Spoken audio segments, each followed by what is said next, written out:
السلام علیکم ورحمۃ اللہ وبرکاتہ۔ میرے عزیز بھائیوں اور بہنوں، اللہ ہم سب پر اپنی رحمت نازل فرمائے اور ہمیں ہدایت دے۔ آج ہم ایک ایسے گناہ کے بارے میں بات کرنے والے ہیں جسے قرآن نے سب سے بڑا گناہ قرار دیا ہے، اور جس کے بارے میں اللہ نے واضح اعلان فرمایا ہے کہ وہ اسے معاف نہیں کرتا، اور وہ گناہ ہے شرک۔ شرک کیا ہے؟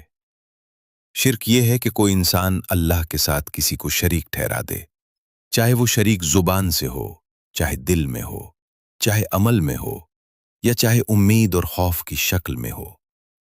شرک یہ ہے کہ اللہ کے علاوہ کسی کو وہ مقام دے دیا جائے جو صرف اللہ کا حق ہے۔ بھائیو اور بہنوں، یاد رکھیں کہ اللہ نے فرمایا، بے شک اللہ شرک کو معاف نہیں کرتا، اس کے علاوہ جسے چاہے معاف کر دے۔ اب آپ سوچیں، اللہ جو نہ جانے کتنے گناہوں کو معاف کر دیتا ہے، وہ قتل ہو، ظلم ہو، جھوٹ ہو، کہے بے شمار گناہ، وہ سب کے سب معاف ہو سکتے ہیں، مگر شرک نہیں، کیونکہ شرک اللہ کی شان میں سب سے بڑا گستاخانہ عمل ہے۔ شرک کی کئی اقسام ہیں۔ پہلی قسم ہے شرک عبادت، یعنی عبادت اللہ کے علاوہ کسی اور کے لیے کرنا، کسی کے سامنے جھک جانا، کسی قبر پر سجدہ کرنا، کسی پیر یا بزرگ کے آگے نظر نیاز کرنا، کسی ولی سے مانگنا، یہ سب شرک عبادت میں شامل ہے۔ عبادت صرف اللہ کا حق ہے، کیونکہ پیدا کرنے والا، رازق، محافظ، سننے والا اور جواب دینے والا صرف اللہ ہے۔ دوسری قسم ہے شرک دعا، یعنی دعا اللہ کے علاوہ کسی اور سے مانگنا۔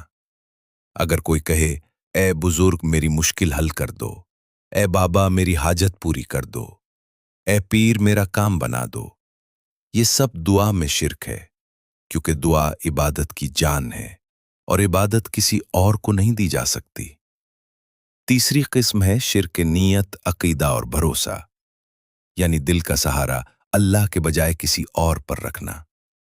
اگر کوئی سمجھے کہ یہ تعویذ مجھے بچا لے گا، یہ قبر مجھے فائدہ دے گی، یہ بزرگ مجھے رزق دلوا دیں گے، یہ پتھر میرا کام سیدھا کر دے گا، تو یہ سب شرک کی شکلیں ہیں۔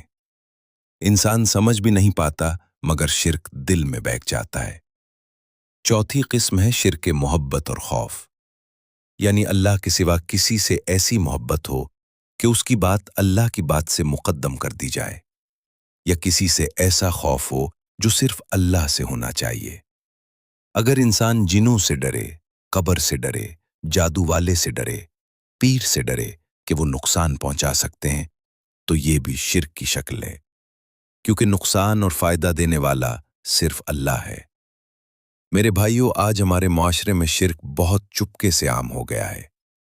لوگ کہیں کہتے ہیں، فلاں بابا سب کچھ کر سکتے ہیں، فلاں قبر سے مرادیں پوری ہوتی ہیں، فلاں بزرگ بیماری دور کر دیتے ہیں، فلاں عامل تقدیر بدل دیتا ہے۔ یہ الفاظ سننے میں آسان، مگر حقیقت میں انتہائی خطرناک ہیں۔ آج بہت سے لوگ مصیبت میں اللہ کو پکارتے ہی نہیں، سیدھا قبر پر جاتے ہیں، سیدھا پیر کے پاس جاتے ہیں، سیدھا نجومی کے پاس جاتے ہیں، سیدھا عامل کے پاس جاتے ہیں، اور سمجھتے ہیں کہ یہ لوگ ہمیں بچا لیں گے۔ میرے بھائیوں، اگر بچانے والا یہی ہوتے تو پھر اللہ تعالیٰ کیا ہوتا؟ اللہ ہی بچانے والا ہے، اللہ ہی مدد کرنے والا ہے، اللہ ہی دعائیں قبول کرنے والا ہے۔ شرک کا نقصان بہت بڑا ہے۔ شرک اعمال کو جلا دیتا ہے، عبادتوں کو مٹا دیتا ہے، دعاؤں کو روک دیتا ہے، دل سے سکون چھین لیتا ہے، گھر سے خیر برکت اٹھا لیتا ہے، قبر کو اندھیرا کر دیتا ہے، قیامت کے دن رسوائی لاتا ہے، اور سب سے بڑھ کر ہمیشہ کی جہنم میں لے جاتا ہے۔ کیا ہم ایسا انجام چاہتے ہیں؟ یقیناً نہیں۔ اب سوال یہ ہے کہ انسان شرک سے بچ کیسے سکتا ہے؟ سب سے پہلا راستہ یہ ہے کہ توحید کو سمجھا جائے، یہ جانا جائے کہ اللہ ہی واحد ہے، اللہ ہی خالق ہے، اللہ ہی رازق ہے، اللہ ہی حافظ ہے، اللہ ہی نافع ہے، اللہ ہی دار ہے،